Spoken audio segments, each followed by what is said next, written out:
চলে এলাম আমার স্নেহের আদরের ছাত্রছাত্রীদের নিয়ে।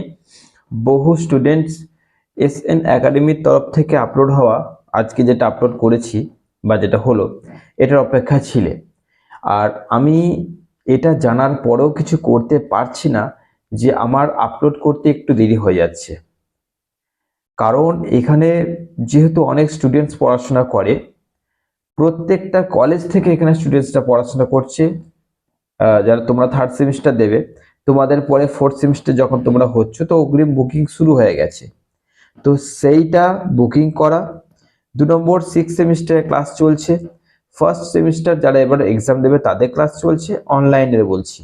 এরপরে অফলাইন তো ব্যাচ আমার রয়েছে, প্লাস আরো নিজস্ব ব্যক্তিগত কিছু দায়িত্ব, নানান কিছুকে সামলে তোমাদের জন্য সাজেশনস তৈরি করছি, ওই জন্য একটু দেরি হয়ে যাচ্ছে। দেখো, সাজেশনস আমি চাইলে বহুদিন আগে আপলোড করে দিতে পারতাম, কিন্তু সেখানে আমি চাইছি না যে এমন কোশ্চেন্স তোমাদের দেব, কারণ তোমরা আমাকে যথেষ্ট বিশ্বাস করো। তো সেখানে বিশ্বাসের জায়গাটায় এত কোশ্চেন্স দিয়ে দিলাম, বা কম কোশ্চেন্সও দিয়ে যদি দেখা গেল যদি কমন না পড়ে, বা দেখা গেল অন্তত পাস মার্কটা না উঠলো, তাহলে যে বিশ্বাস ভরসাটা চলে এসেছে সেটা কোথাও একটা ক্ষুণ্ণ হবে। তার জন্য কিন্তু আমি সময় নিয়েই তোমাদের কিন্তু এটা করলাম। হ্যাঁ, আমি জানি একটু দেরি হয়ে গেছে, তাই মাত্র কিন্তু গুটি কয়েক কোশ্চেন্স তোমাদের জন্য দিয়েছি। তোমরা দেখে নিয়েছো যে কটা কোশ্চেন্স তোমাদের মাত্র করলেই তোমাদের এখান থেকেই যে 5 আর 10 কমপ্লিট হয়ে যাবে। এবার তোমাদের একটা গুরুত্বপূর্ণ কথা বলি, তারপরে শুরু করব।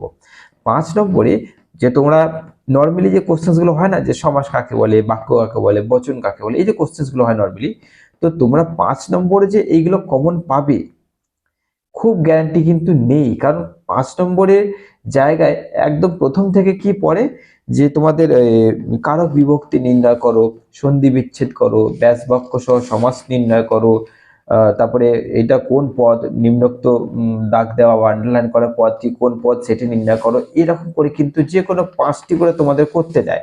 তো ওইগুলো তোমাদের থাকবেই, ওইগুলোই হচ্ছে 5 নম্বরে বেশি থাকে। 5 নম্বরে কোশ্চেন্স খুবই কম থাকে, তোমাদের করতে হবে এরকম কিছু সন্ধি বিচ্ছেদ বলো, সমাস বলো, করতে হবে উদাহরণগুলো, সেইগুলোই তোমাদের বেশি থাকে। ওকে, নির্দেশ অনুসারে বাক্য পরিবর্তন করা, সরল বাক্য, জটিল বাক্য, এইগুলো তোমাদের থাকবে।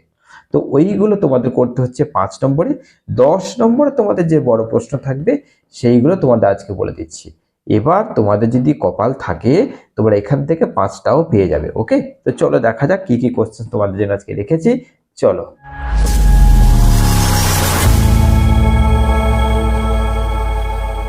একটা জিনিস আমি মনে করি যে আমার কাছে কোনোটাই কম্পালসারি নয়, সব কটাই ইম্পর্টেন্ট, সব কটাই। তার জন্য কিন্তু সাজেশন তৈরি করতে সময় লেগেছে।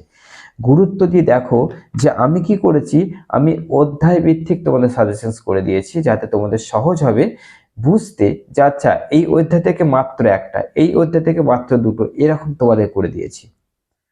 ভালো করে দেখো, প্রথম তোমাদের অধ্যায় আছে পদ, পদ পরিচয়। এই পদ পরিচয় অধ্যায় থেকে তোমাদের একটাই কোশ্চেন্স করবে, ক্রিয়াপদ কাকে বলে বিশদে আলোচনা করো। অর্থাৎ ক্রিয়াপদের প্রকারভেদ এবং সেই প্রকারভেদগুলোর উদাহরণ সহ হালকা করে তোমাদের বিশ্লেষণ করে দিতে হবে, একটা দুটো করে লাইন। ওকে, এটা গেল 1 নম্বর চ্যাপ্টার থেকে একটাই কোশ্চেন্স। 2 নম্বর চ্যাপ্টার হচ্ছে সন্ধি অধ্যায়। সন্ধি অধ্যায় থেকে তোমরা করছো দুটো প্রশ্ন, এক হচ্ছে স্বরসন্ধি, দুই হচ্ছে ব্যঞ্জন সন্ধি। এবার এখানে মজাটা হচ্ছে এটা, স্বরসন্ধির তোমরা যে কোনো 4টে সূত্র করবে, সূত্র কিন্তু অনেক থাকে, স্বরসন্ধি বা ব্যঞ্জন সন্ধি 4টে করে সূত্র করবে, তাহলে তোমাদের কিন্তু আর এক্সট্রা কিছু করতে হবে না। 4টে করে করলেই তোমরা 10 নম্বর পেয়ে যাচ্ছ। এরপরে যাচ্ছি সমাস চ্যাপ্টার থেকে একটাই কোশ্চেন, সমাস কাকে বলে এবং এর প্রকারভেদ। প্রকারভেদের মধ্যে দেখো তৎপুরুষ, কর্মধারয় আর বহুব্রীহি, এই তিনটে হচ্ছে মোস্ট মোস্ট ইম্পর্টেন্ট। তিনটের মধ্যে আরো বেশি ইম্পর্টেন্ট হচ্ছে তৎপুরুষটা, তৎপুরুষটা বেশি ভালো করে দেখে যাবে। ওকে, এরপরে কোশ্চেন কারক চ্যাপ্টার থেকে, কারক কাকে বলে, এর দুটি প্রকার, উদাহরণ সহ বিশ্লেষণ করো। এই হচ্ছে তোমাদের, তোমরা তিনটেও করতে পারো, কিন্তু দুটোই তোমাদের পরীক্ষায় দেয়। এরপরে বাচ্য ও বাক্য, এই হচ্ছে চ্যাপ্টার, এই অধ্যায়। এখানে কিছু কিছু স্টুডেন্টসের একটু ডাউট থাকে যে বাক্য আর বাচ্য চ্যাপ্টার থেকে বাচ্য কোশ্চেন্সটা দেবে না, বাক্যটাই দেবে, এটা নয়। তোমাদের বাচ্য বাক্য দুটোই পড়তে হবে। তো এইখানে বাচ্য থেকে একটাই কোশ্চেন হবে যে বাচ্য কাকে বলে, প্রকারভেদ উদাহরণ সহ আলোচনা করো।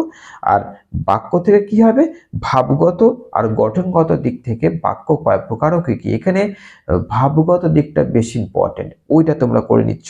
ওকে, কিছু কিছু ক্ষেত্রে কোশ্চেনটা এইভাবে তোমাদের দেয় একদম সিম্পল ভাবে, যে বাক্য কাকে বলে, সরল বাক্য আর যৌগিক বাক্যটাকে আলোচনা করতে বলে দেবে।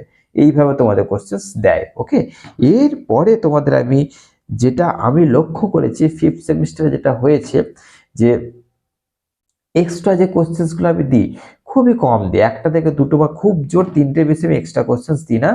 এবং সেই এক্সট্রা কোশ্চেন্স থেকেও কিন্তু তোমাদের পরীক্ষাতে পড়েছে, এমনও হয়েছে।